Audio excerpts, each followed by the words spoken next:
Dear all, we have about 25 people. We will begin, I think they're slowly joining us. So at the outset, I welcome Narad ji for this 150th birth centenary celebrations, which JP Nagar Shri Aurobindo complex is doing as a part of the centenary centennial celebrations. So we begin the program with invocation for about 2 minutes. Request everybody to kindly mute their audio.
Thank you. It's a great privilege to introduce Narad ji to one and all here. We all know him. Probably all of us have seen him conducting several series. He has been one of the senior most sadhaks, which almost everyone who is visiting Pondicherry, we see him, we meet him. Narad is the name given by the mother. His original name is Richards. He's a long-time member of Shri Aurobindo Ashram and Auroville, a musician, a poet, a landscapist, horticulturalist, and a gardener. He was 23 years young in 1961 when he came to Shri Aurobindo Ashram and had his first darshan of the mother, who made him an ashramite and gave him permission to teach music in the ashram school. He formed an ashram choir that soon built a program of choral music covering many centuries. Mother also gave him the task of bringing down the new music. It was in 1969 Mother gave him another task of creating a beautiful garden for the Matrimandir. In the early 1970s, he set up the Matrimandir nursery, worked personally with the mother on spiritual significances of flowers, and edited the book Flowers and Their Messages. Mother also gave Narad the work of reading Savitri every week under the banyan tree, which he did for almost 10 years. About 7 years ago, he began the Om choirs, which have brought a new kind of conscious music to the ashram, Aurobindo, and many places around the world.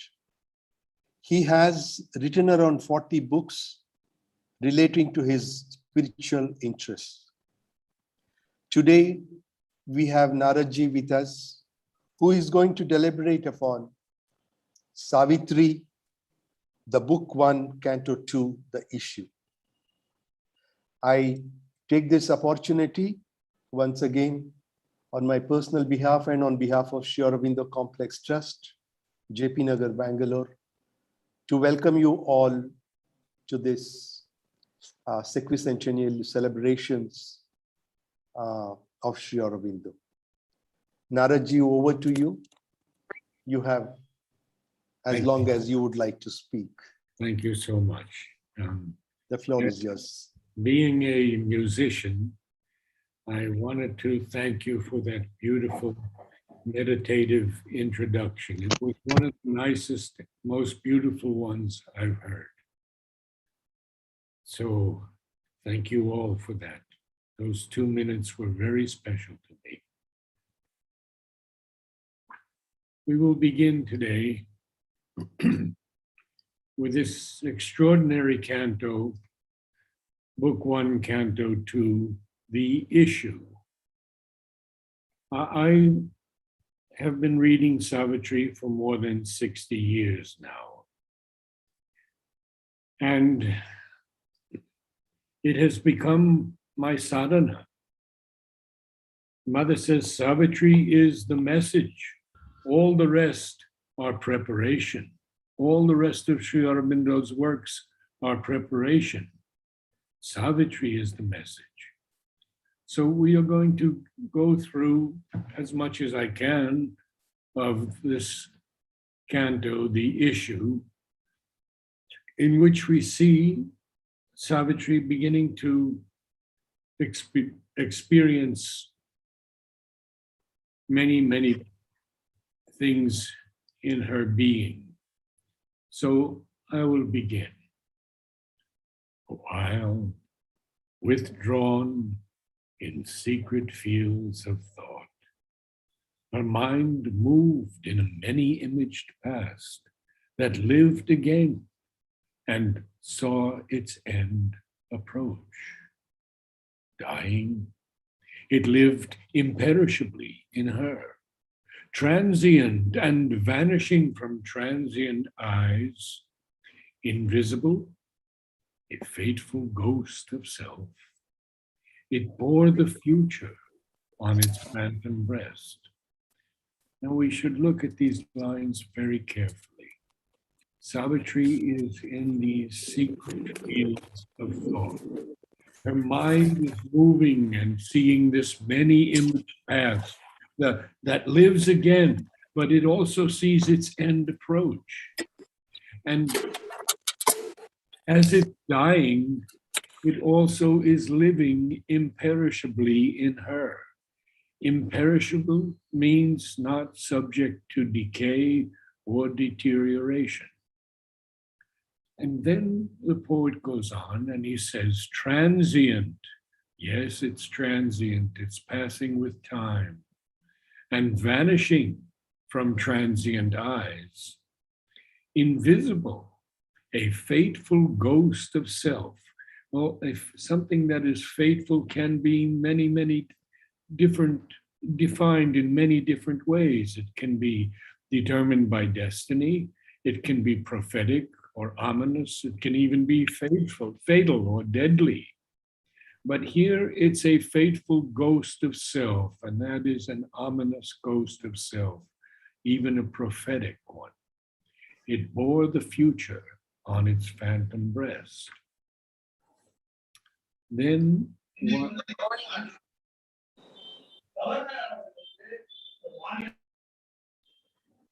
I didn't hear that. No, please go ahead, Naradji. I request all to kindly mute your audios. Okay. And only when you want to speak, please raise hand and then speak. Sorry, Naradji, about it. No problem. Along the fleeting events, far backward trail, regress the stream of the insistent hours. If something regresses, it moves backwards. It returns to a previous state. And we see that this is something that's going to happen to Satchivan. But he doesn't tell us this yet. He says, and on the bank of the mysterious flood,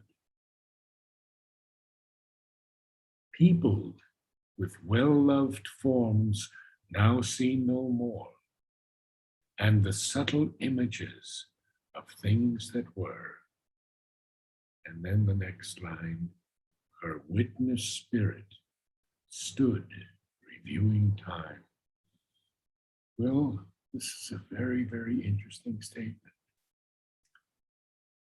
What this fateful ghost of self is doing, it is bearing the future on its phantom breast. A phantom breast is like an image that only appears in the mind, an illusion almost, something having no physical reality, something perhaps seen or heard or sensed, but a ghost or an apparition. And it bore the future on its phantom breast. And then we see what happens here. Along the fleeting events, far backward trail, regressed the stream of the insistent hours. And on the bank of the mysterious flood, peopled with well-loved forms now seen no more, and the subtle images of things that were, her witness spirit stood, reviewing time. She is on this bank of this strange, mysterious flood. And it actually is peopled or populated with well-loved forms that are seen no more, but they are there because they are there as subtle images. Now, Sri Aurobindo tells us that a subtle image can be images of all things in all worlds.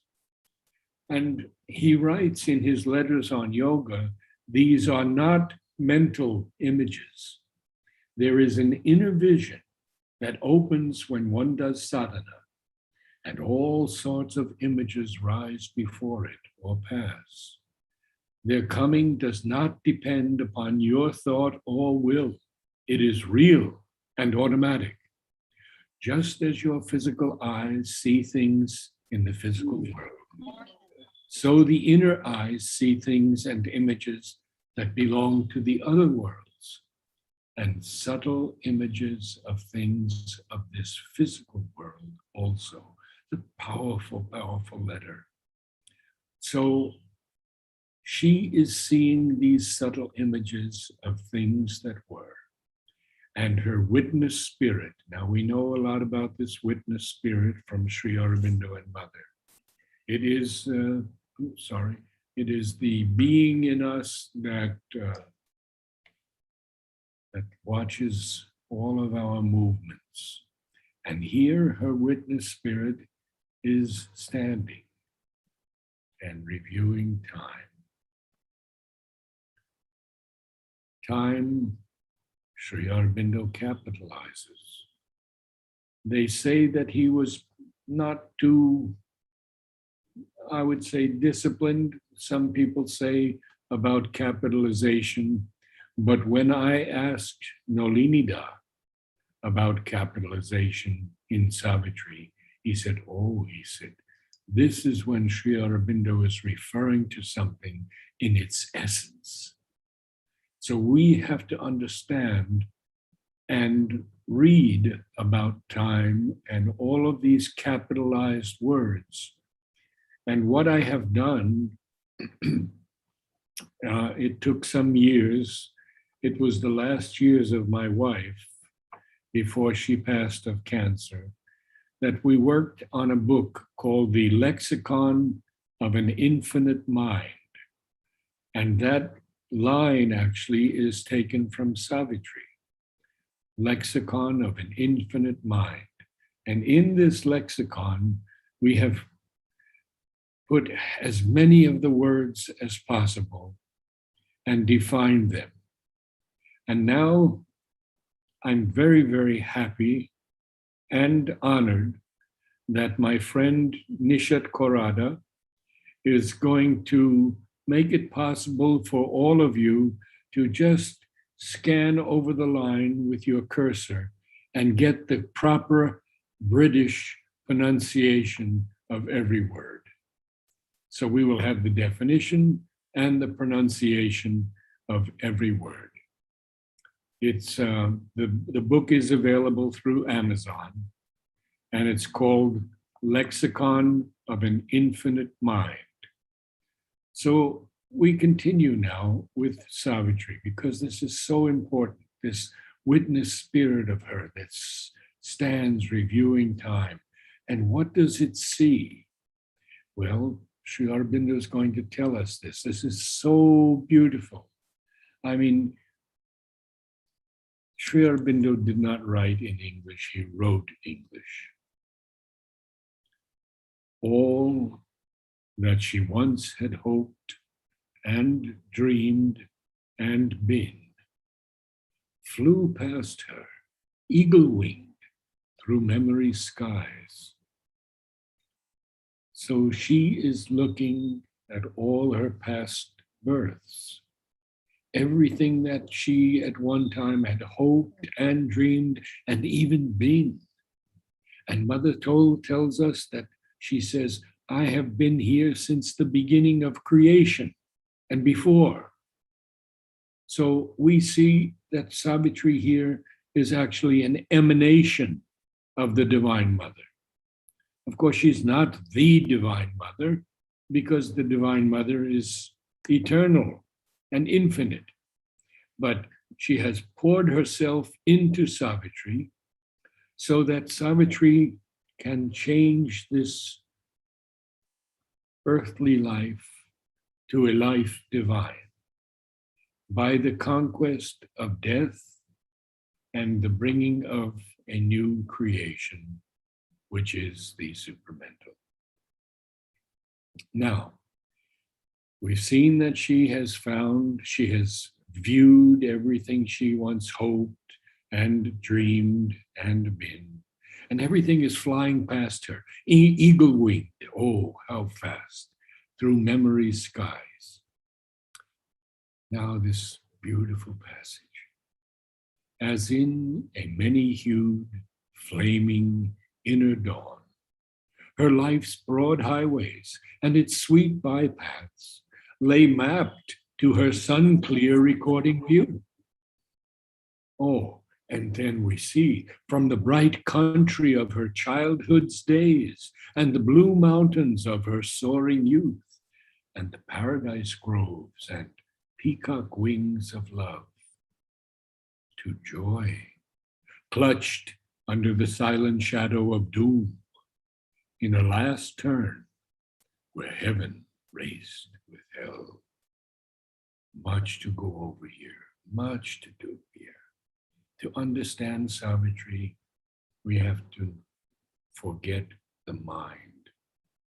The mind is not capable of mantra that is written far above the mind.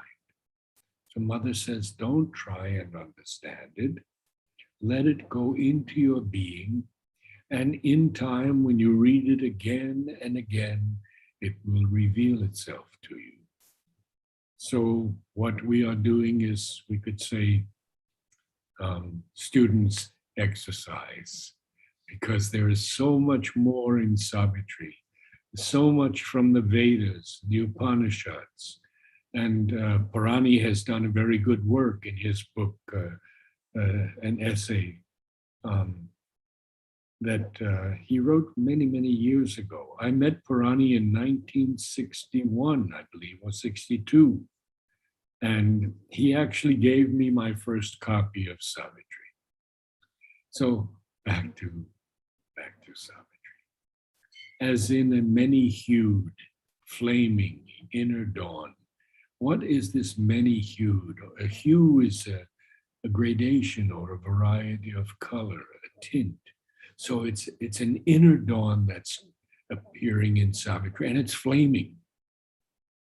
Her life's broad highways and its sweet bypaths. So we're beginning to see that she has experienced so much prior to this.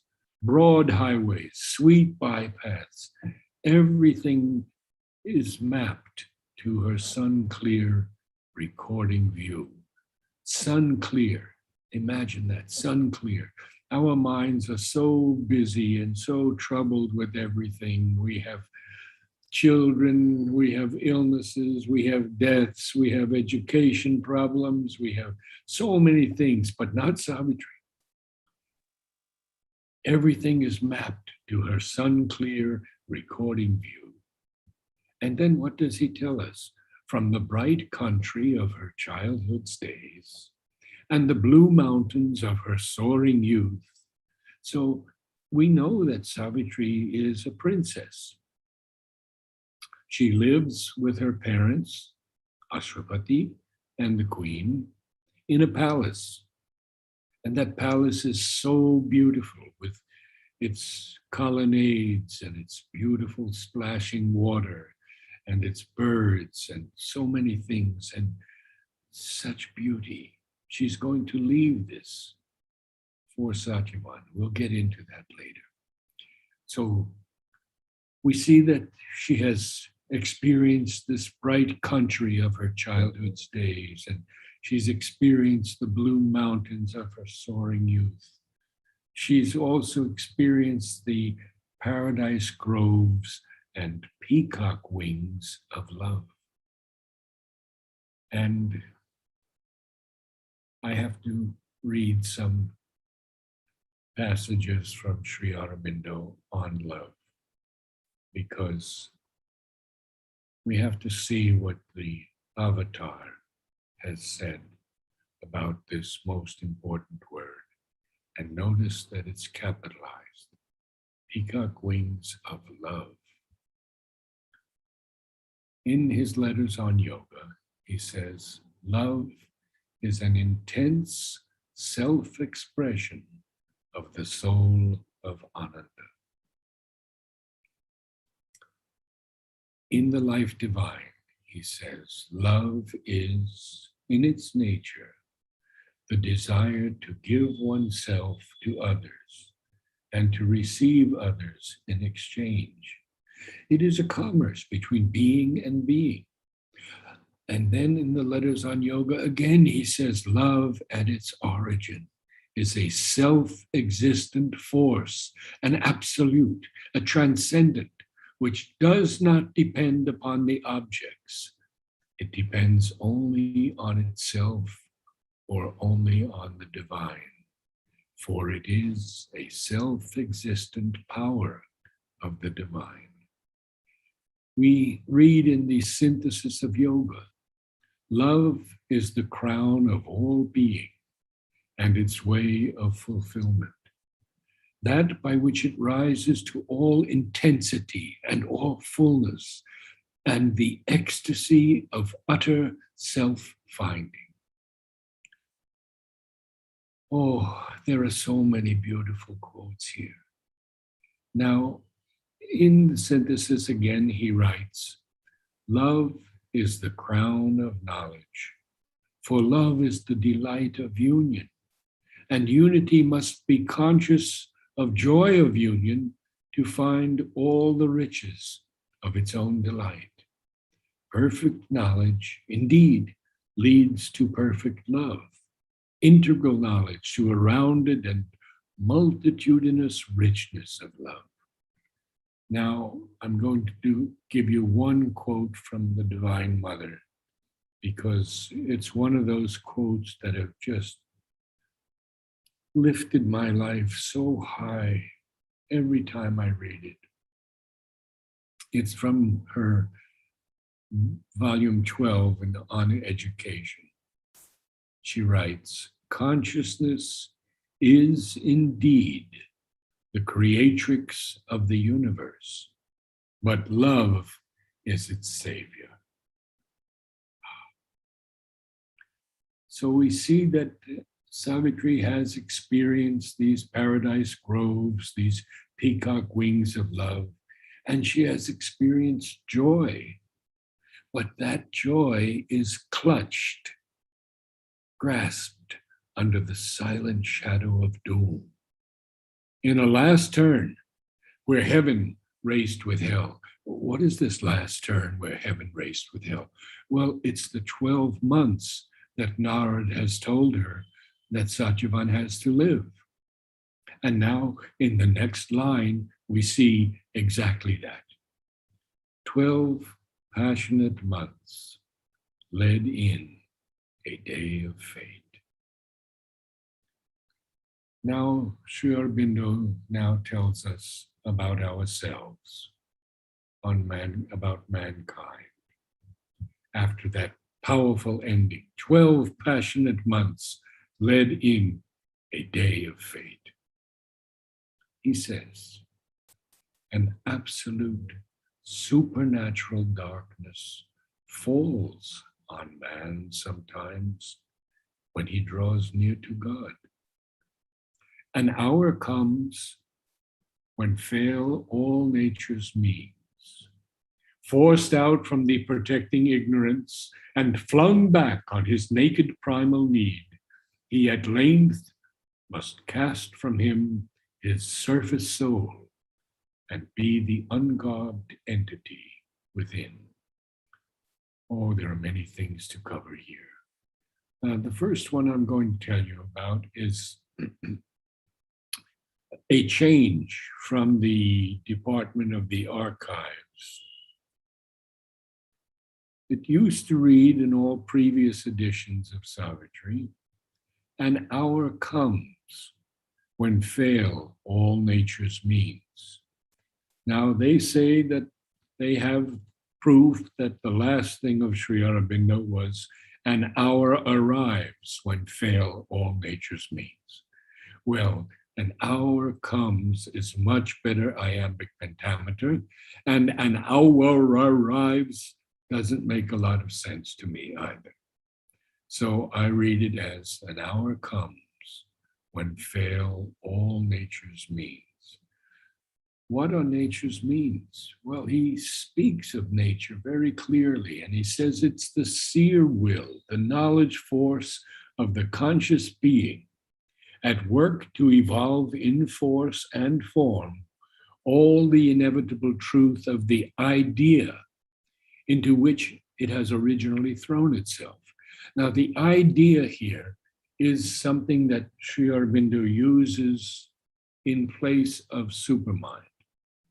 He often calls it the divine gnosis, or the real idea.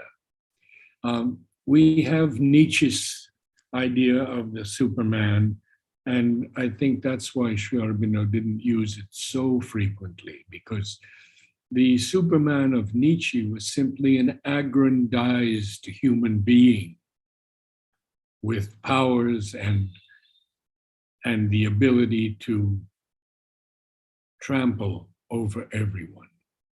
So here he says it is the truth of the idea, capitalized I, into which it has originally thrown itself.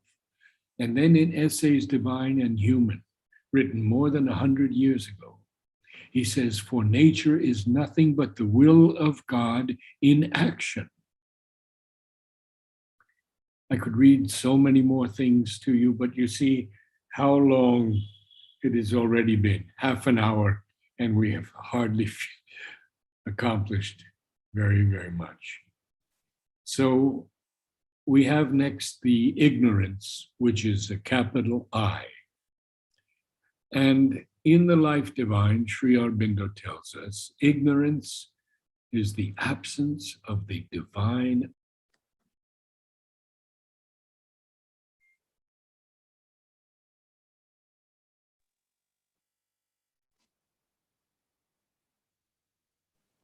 Naradji, you're on mute.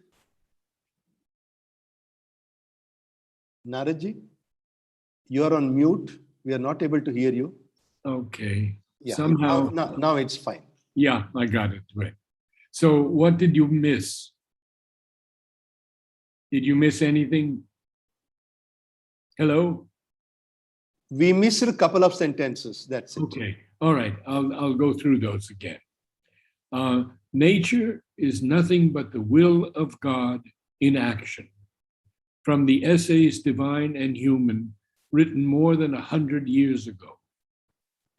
And then he says, forced out from the protecting ignorance.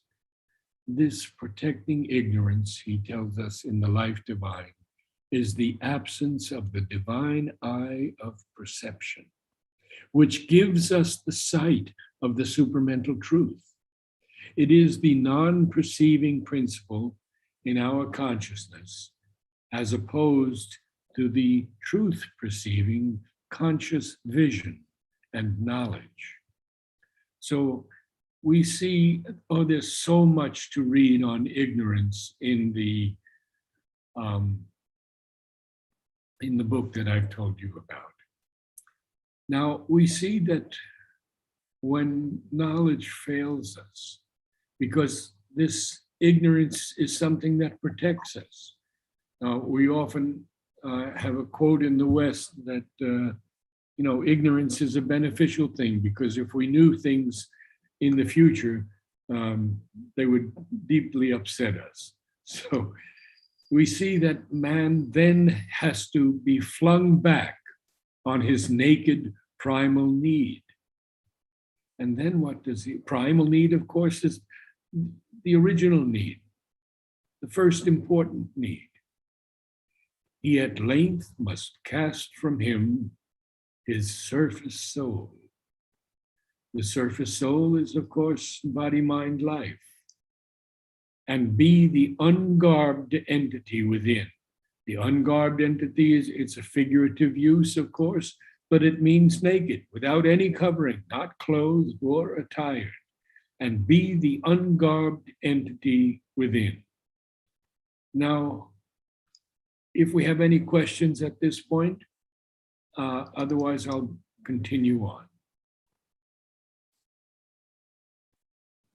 Please continue. Please continue. Okay.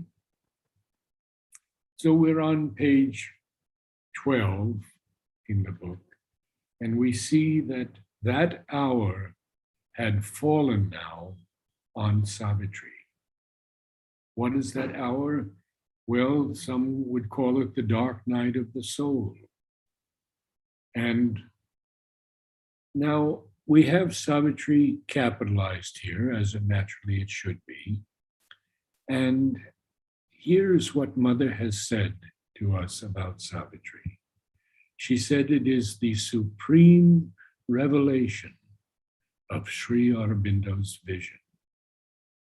She also said to Udar, Savitri is a mantra for the transformation of the world.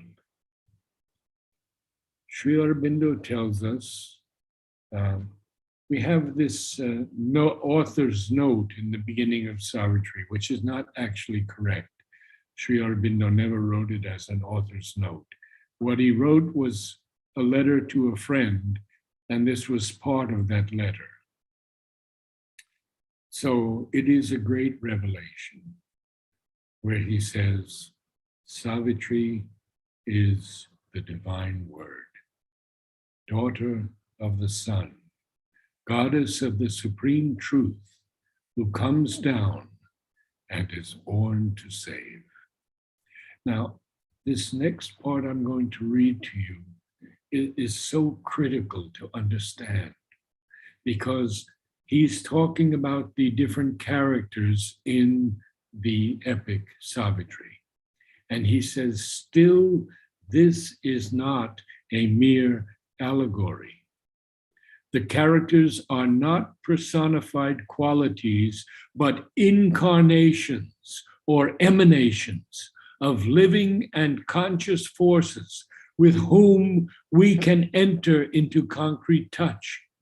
And they take bodies in order to help man and show him the way from his mortal state to a divine consciousness and immortal life.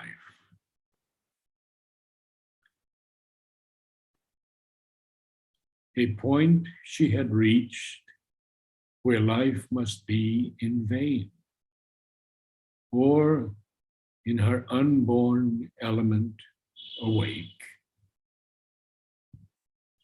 Her will must cancel her body's destiny. Oh my God. She has reached this point where life must be in vain. And many who go through this dark night of the soul do reach that point.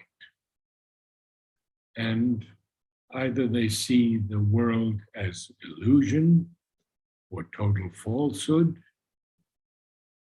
or the need to escape from it, as many of the philosophies in India and some in the West have preached. But then Shri Aurobindo says to us, or in her unborn element awake, her will must cancel her body's destiny. So we see here that will can cancel all fate. Her will must cancel her body's destiny. And then why does he say this next thing? For only the unborn spirit's timeless power can lift the yoke imposed by birth in time. Well, we know what a yoke is. The physical yoke is what is fastened over the necks of two animals, especially bullocks that are pulling something or thrashing grain. So this yoke in us is the yoke of ignorance when we have taken birth. And as a newborn child has no power at all, cannot even see, cannot even speak, can barely hear anything, can only cling to its mother, we see that we have to lift this yoke of ignorance that is imposed by birth in time. And Shri Aurobindo capitalizes time, and I would love to read so many of these things to you, but we're getting close to my time, so let me continue a little bit.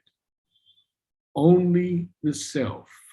Notice here that he capitalizes the word self, and he has it lowercase also.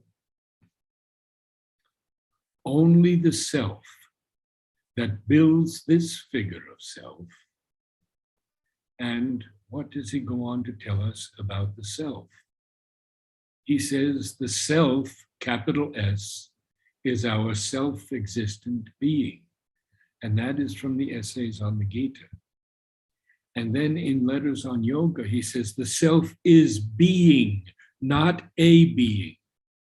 By self is meant the conscious, essential existence, one in all. Now, he also tells us in the synthesis, and I'm only going to read one or two more, our highest self, which possesses and supports this universal power, which is the divine will, is not our ego self, not our personal nature. It is something transcendent and universal, of which these smaller things are only foam and flowing surface. So we go back to this line. Only the self that builds this figure of self can raise the fixed, interminable line that joins these changing names, these numberless lives, these new oblivious personalities, and keeps still lurking in our conscious acts the trail of old forgotten thoughts and deeds. Disown the legacy of our buried selves, the burdensome heirship to our vanished forms, accepted blindly by the body and soul. Wow, so much here. What does the word raise mean? Well, Shri Aurobindo uses the British spelling R-A-S-E, and I think today the variant is R-A-Z-E, and it means to tear down, so as to make flat with the ground. You've seen buildings that have been razed to the ground, demolished. And what is this interminable line? Well, it's a line that has no limits. It's unending line. And what is that line? It's a line that joins all these changing names, these numberless lives, these new oblivious personalities. Oblivious is, of course, something that's unconscious, unaware, doesn't have any memory of something. Now, these changing names and these numberless lives are about us as well, because we have been born so many thousands of times to have the opportunity to be here and answer the call of the Divine Mother to work with her for the new creation. So we have to raise that fixed interminable line. We have to break it down. And it's very often painful, isn't it? We have to break away from family. We have to forget our environment, our education at times. We have to give up everything for the divine. And so we see that these things, these changing names and these numberless lives, and these new oblivious personalities that keep still lurking in our conscious acts, this trail of old forgotten thoughts and deeds, we have to disown the legacy of our buried selves and this burdensome heirship to our vanished forms. What is this burdensome heirship? Well, it's something oppressively heavy, onerous, distressing, troublesome. And an heirship, of course, is an inheritance. So we have to disown all of this and this burdensome heirship to our vanished forms, because we still remember things and we still have karma to face from these vanished forms and vanished personalities that we are and were previously. And they are accepted blindly by the body and soul. So, my friends, I think that's as far as I can go with the time I have been given. But any questions you have, I've got 15 minutes and we could cover them.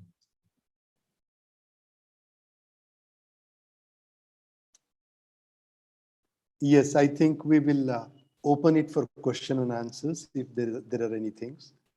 Dear participants, I think you can ask Naradji anything on Savitri, any doubt on Savitri.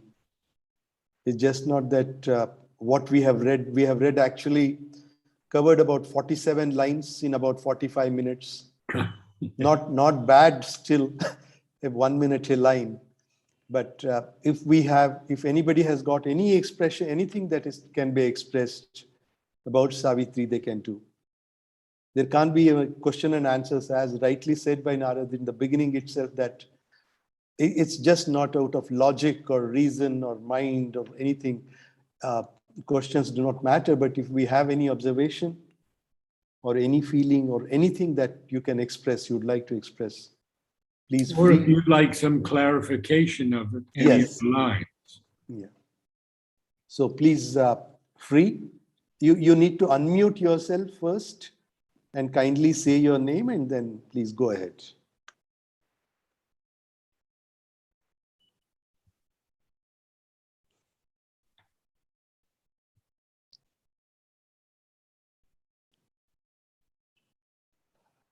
Anybody?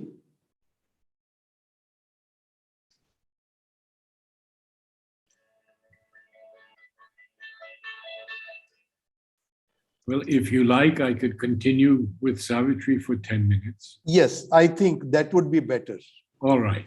Yeah, I think a few more lines we can go through. Yes, for 10 minutes we can go. So we see that all of this is an episode in an unremembered tale. An episode is an incident in someone's life or experience. It's usually a number of loosely connected things, but thematically related. Now, an episode in an unremembered tale, its beginning lost, its motive and plot concealed. A once living story has prepared and made our present fate, child of past energies. This episode that happens in this unremembered tale, the beginning is lost, even the motive and plot are concealed, but we have progressed on this evolutionary path, and we know that this once living story has prepared and made our present fate, child of past energies. Shri Aurobindo has much to say about energy, but I don't have time for all of that, so I'll continue on. The fixity of the cosmic sequences. Now, the fixity is a state of being stable. So these cosmic sequences are stable.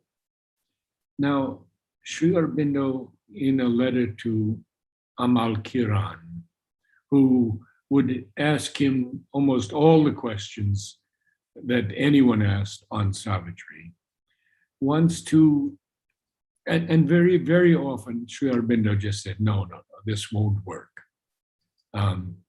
Amal was working from the mind, sometimes from the higher mind, but never, I don't think, from the intuitive or the overmind.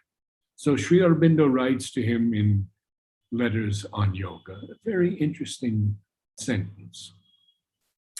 There is no difference between the terms universal and cosmic, except that universal can be used in a freer way than cosmic. Universal may mean of the universe, cosmic in that general sense, but it may also mean common to all. This is a universal weakness, but you cannot say this is a cosmic weakness. What this tells us, my friends, is that every word in Savitri, even A and D, has been received by Shri Aurobindo from the highest. Do you know that he made 50 copies of Book 1, Canto 1?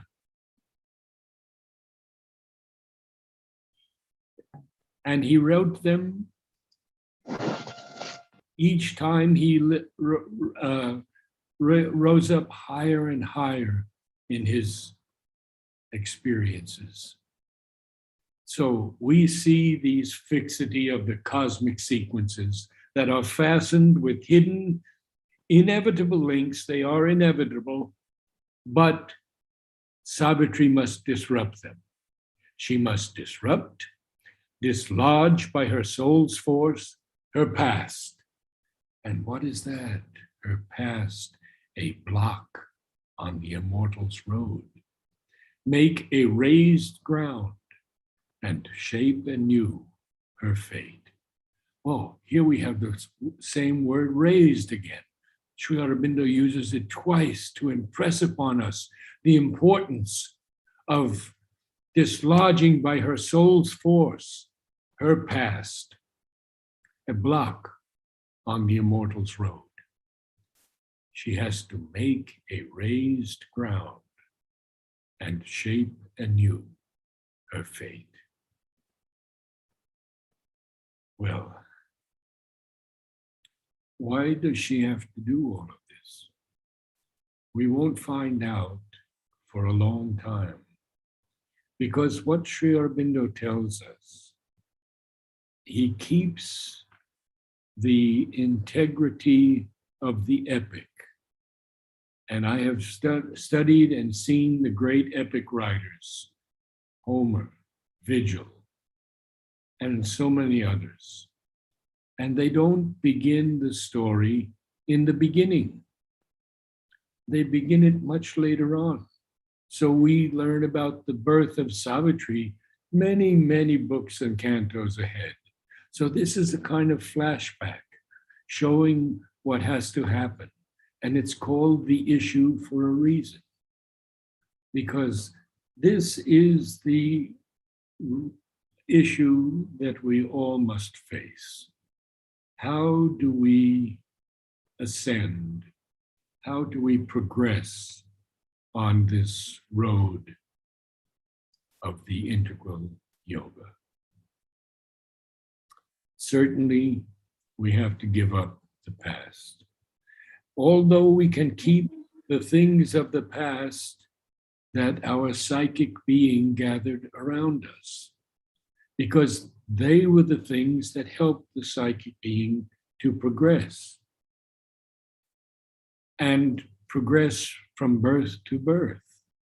So we cannot say that we have to throw everything out of the past, because there were moments, and when we depart our bodies, the psychic being gathers all those moments that have helped us to progress and takes them to this place of rest, an immortal place of rest. I am told by great sages that often it is only 2 years until we take another birth. So we can see how many years we must have lived, how many births and how many deaths. So let me read a little bit more from the beginning of this page, and we'll end with that. That hour had fallen now on Savitri, a point she had reached where life must be in vain, or in her unborn element awake. Her will must cancel her body's destiny, for only the unborn spirit's timeless power can lift the yoke imposed by birth in time. Only the self that builds this figure of self can raise the fixed, interminable line that joins these changing names, these numberless lives, these new oblivious personalities, and keeps still lurking in our conscious acts the trail of old forgotten thoughts and deeds. Disown the legacy of our buried selves, the burdensome airship to our vanished forms, accepted blindly by the body and soul. An episode in an unremembered tale, its beginning lost, its motive and plot concealed, a once living story has prepared and made our present fate, child of past energies. The fixity of the cosmic sequences fastened with hidden, inevitable links, she must disrupt, dislodge by her soul's force, her past, a block on the immortal's road, make a raised ground, and shape anew her fate. Namaste. And I would be happy to meet with you again if you would like to continue on with Savitri in this way. I know it is very, very slow, but we cover it as best we can. Sure, Naradji. It was a great pleasure to have you here. We will surely meet once, because your time is very precious. You're always very busy. So I think, would you like to announce the new YouTube channel with your discussion, Shri Ranganath's starting of synthesis of yoga? Yes, there are two actually. One is in my legal name, Richard Eggenberger. That is Eggenberger.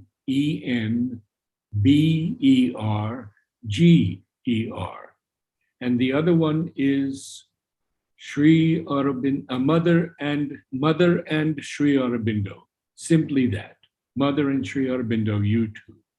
Now, we have this wonderful man, Shwetav Agarwal, who is revamping all of our website into the most modern technology.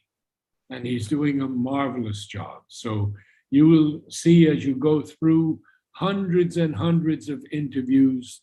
And Dr. Sebnis, I would like to interview you one day also. I'm too small. But we're all the same size. Yes.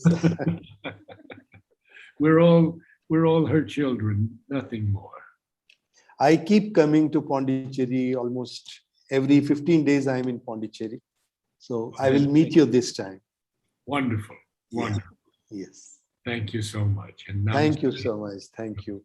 We would, with your permission, I would like to continue for about another 10 minutes. We have another video on Navjot-ji, which I would like to place it before the participants.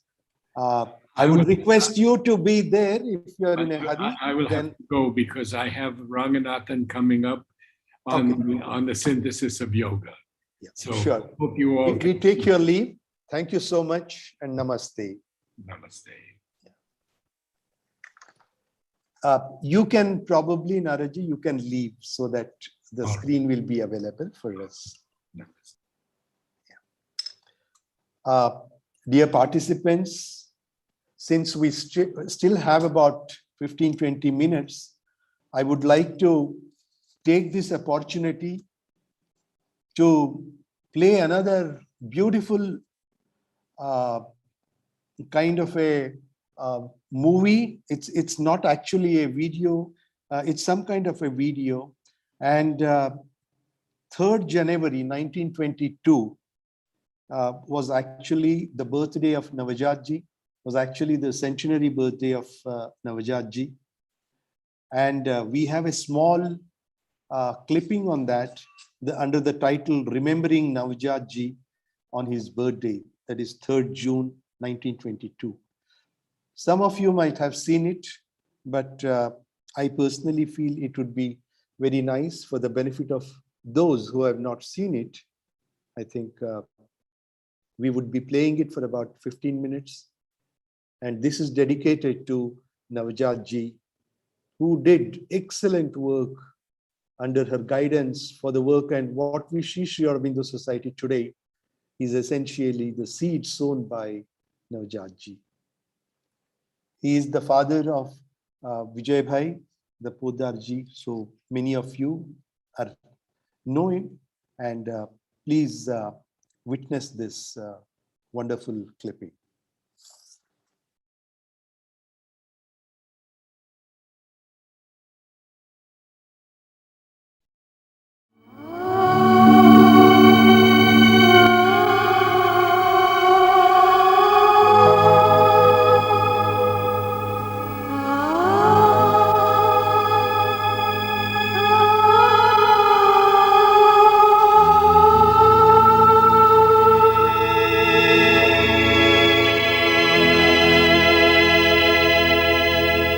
अग्ने जरस्व स्वपत्य आयुन्यूरजा तिन्वस्व समिषो विधिनः.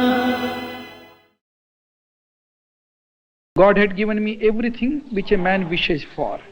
Prestige, money, good family, health.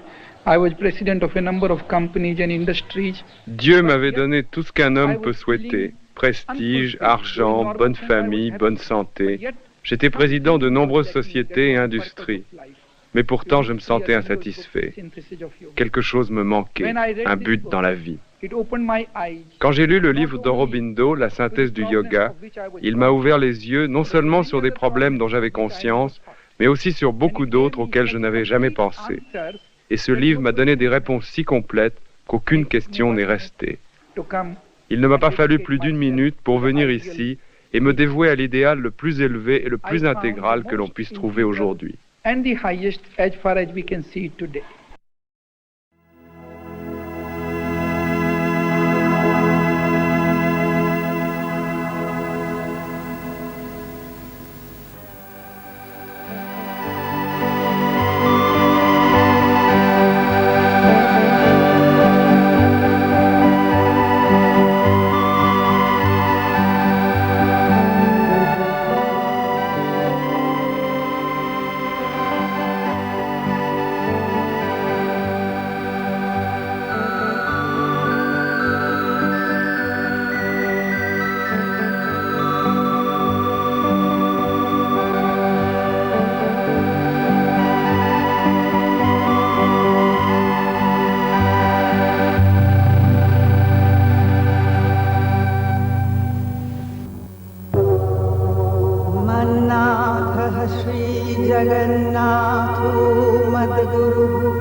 And 24th of April was also chosen for the declaration of the inauguration of the Shri Aurobindo International University Center. Eminent personalities were informed of this, and that erstwhile eminent leader of Bengal, Shyama Prasad Mukherjee, presided over the function. The mother addressed all those present. The Aurobindo is present in our midst, and with all the power of his creative genius, he presides over the formation of this university center, which for years he considered as one of the best means of preparing the future humanity to receive the supramental life that will transform the elite of today into a new race, manifesting upon earth the new light and force and light. In his name, I open today this convention meeting here with the purpose of realizing one of his most cherished ideas. 1 year after the convention, the mother declared open the International Center, thereby laying the foundations, as it were, today, of the International Cultural Center of tomorrow. Vidyate hridaya granthischidhyante sarva sanshayah shiyante chasya karamani tasmin drishte paravare brahmai vedamamritam purastha brahmai vedamamritam purastha Brahma pascha, Brahma dakshinataschottarena, अधश्चोरधं च प्रसिद्धं ब्रह्मैवेदं विश्वमिदं वरिष्ठम् द्वासुपर्णासयोजा सखाय समानं वृक्षं परिशस्वजाते तयोरन्यः पिप्पलं स्वादत्य नस्नन्यो अभिचाकशीति समाने वृक्षे पुरुषो निमग्नो हनीषया शोचति मुह्यमानः जुष्टं यदा पश्यति अन्यमीशवस्य महिमानमिति वीतशोकः सत्यमेव जयते नामृतं सत्यमेव जयते नामृतं सत्येन पन्था विदतो देवयानः येनाभ्रमन्ति ऋषयो यप्तकामा यत्र तं सत्यस्य परमं निधानम् ॐ माया हि वरदे देवी सर्वार्थसाधिके ॐ माया हि वरदे देवी द्वाक्षरे ब्रह्मवादिनी ॐ माया हि वरदे मीरा हृदये परमेश्वरी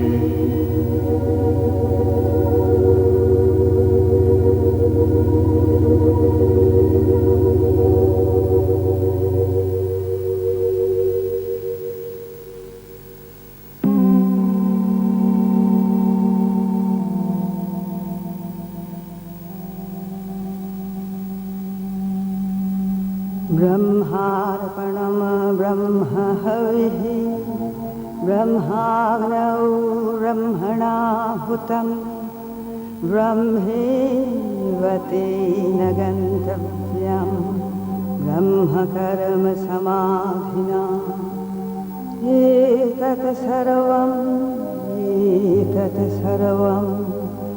ॐ ब्रह्मार्पणमस्तु ॐ ब्रह्मार्पणमस्तु।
Yes, Auroville is open to all. Everyone who is seeking better life, everyone who wants to work for world unity. Auroville est ouvert à tous ceux qui cherchent une meilleure vie, tous ceux qui veulent travailler à l'unité du monde, quelle que soit leur race, leur religion, leur nationalité ou leur caste. Tout le monde à Auroville aura ce qu'il lui faut sans avoir besoin de gagner sa vie. Chacun choisira le travail qui lui plaît. Oui, ce sera très cher à construire, mais je suis sûr que nous trouverons l'argent. Je suis moi-même un homme de finance. But I'm sure finance will come. As I told you, I'm myself a man of finance. Naturally, the people who are applying to stay in Auroville or to work for Auroville are of different temperaments and represent a large variety of consciousness. Some see clearly in Auroville an opportunity to perfect their special vocation. Some are applying because they see in Auroville an opportunity to work for human unity, working out a new way of life. Some are applying because Auroville answers to their spirit of adventure, spirit of finding something new, a field of expressing something new.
A day will come when the human body may itself undergo a transformation. Nous croyons à l'évolution. Through different Un jour viendra où le political corps humain systems, subira une industrial transformation. systems, through all kinds of laws and Au-delà des limites de la raison, processes, l'homme nouveau a atteindra par une illumination intérieure un état de supraconnaissance qui le libérera et libérera l'humanité entière.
How can humanity become one?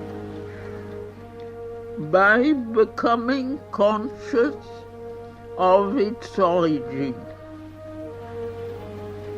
What is the way of making the consciousness of human unity grow in man? Spiritual education.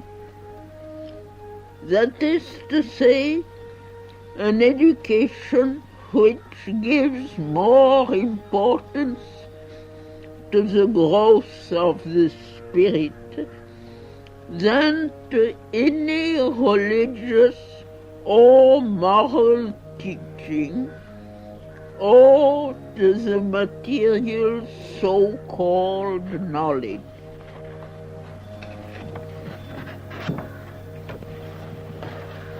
What is a change of consciousness? A change of consciousness is equivalent to a new birth, a birth in a higher sphere of existence. How can a change of consciousness change the life upon earth? A change in human consciousness will make possible the manifestation upon earth of a higher force, a purer light, a more total truth.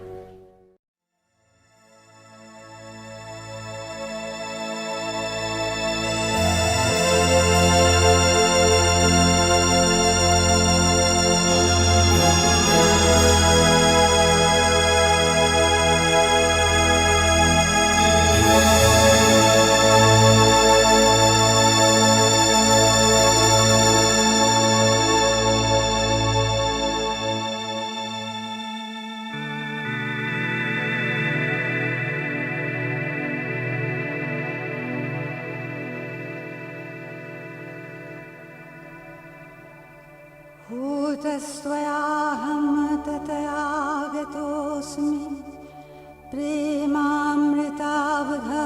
विनिमज्य बोधय अन्तरमम त्वां प्रतितत्त्वमीश तनोषि लीलायः मातुतायः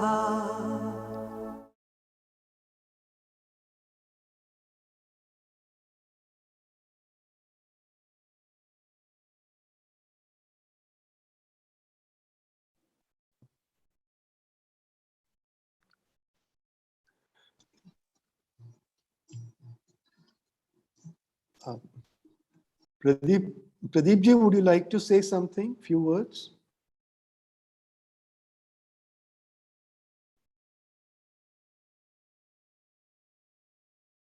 Pradeep Bhaiya, would you like to say a few words about Bhaiji?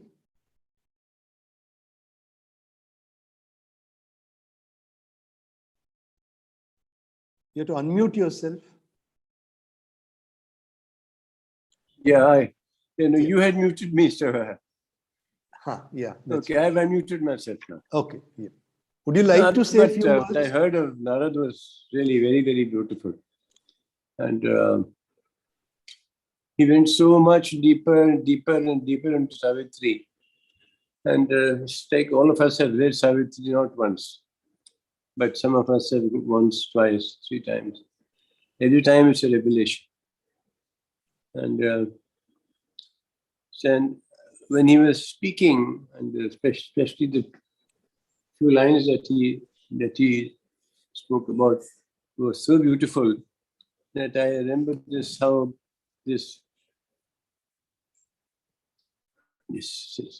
how heaven and hell, the race between heaven and heaven. These are some beautiful lines which unfortunately I could never remember. Enjoy Savitri, but never remember. Feel like digesting it all the time, feel like writing it down all the time, but cannot remember. And just as well, because every time I read, I know that yes, I have read it before, but the beauty of it is so fresh. And this is what Savitri is. Freshens you up. And if you have derailed in life because of some reason or the other, all of us get derailed, it puts you back on the rails. So reading Savitri is therapy. And all of us should do it. It is not a book. It cannot be read. It has to be felt. I'll give you a personal thing about Savitri. When I shifted to Pondicherry, I left my book, Savitri, in Delhi. But when I came here, one day, there was so much pressure on me to read Savitri. And the pressure was coming, I don't know where it was coming from, but it was in so many words. Read Savitri. I resisted it. I thought when I go back to Delhi, I'll get my book. But this pressure, read Savitri, I was in front of the ashram gate and I turned around, went to Sabda, bought another book and started reading on the steps. And after that, I never stopped. So Savitri, I believe, comes to you. And when Savitri comes to you, Savitri doesn't leave you. This has been my experience and the experience of so many friends. So it was a delight listening to Narad, and I think Ajit, it was very well arranged. I'm so glad you did it. And call Narad again. I think he is truly very deep into it. And I enjoyed what little bits that the PED had made on Bhaiji, on Navjatji, because he was a very favorite person in my life. And I believe that next month I will be speaking on Navjat sometime near the mother's birthday. Oh, I see. Okay. Please let us know so that we can share. So I can't hear you. No, I said whenever that occasion comes, please share with us so that we will. Manoj Sharma will inform you and give you the link. ठीक है. Yeah, thank you, Pradeep Bhaiya. Thank you so much. And participants, I'm sure we all have enjoyed. This year has been truly a blessed year and then a very special year. I'm sure all of you must have seen the new release, the special cover that was released on 21st of January to mark 150th birth centenary year of Shri Aurobindo. This was a very special cover taken up by the Karnataka government, not done in any other state. And I'm still awaiting. I know many of you have called me and then asked me about where is it available. It was actually released. It was a Friday which was released, and Saturday and Sunday were holidays, declared weekends. And Monday and Tuesday, it seems that all people in the Karnataka press, postal press, were down with COVID. So the covers have not yet been printed as on today. So most probably in the next week, we will get it. As soon as I get it, those covers will be shared to few of the lucky ones who will probably be the first come, first served, because we will have very limited numbers of covers. I can't hear you very clearly. Hanai Pradeep Bhaiya, I am talking about the release of the special No, cover. I can hear, but it's not clear. It's very soft. Your voice is Okay. coming very softly. Okay. My volume, I'm on top volume. Okay. So now that is it. And I will, once I get the covers in my hand, I will inform all the concerned so that to whomever it is better. possible, yeah, we will distribute it. And we end here with an information that our next talk is going to be on 12th February, which is again a Saturday, same timings between 4 and 5:30. The topic is another interesting topic. You know, we all know that Dr. V.K. Gokak, we all know him. Dr. V.K. Gokak has written a poem, epic poem, what is the end that is called as Bharata Sindhu Rashmi. We will have his son, a very senior retired ICS officer, Anil Gokak, Dr. Anil Gokak, son of Dr. V.K. Gokak, who is going to speak on impact of Savitri and Shri Aurobindo on Bharata Sindhu Rashmi. The talk is going to be in English, so I would request everybody to kindly mark your diaries for on this date, and let us listen to him with a larger audience. So with this, I thank everybody for participating, and thank you once again. Let us do our best to celebrate this 150th birth anniversary of Shri Aurobindo. And that will be the true tribute and true homage to him.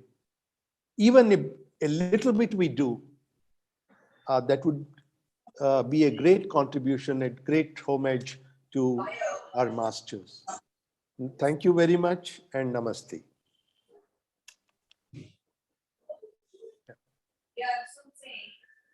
Yeah, I am logging off now.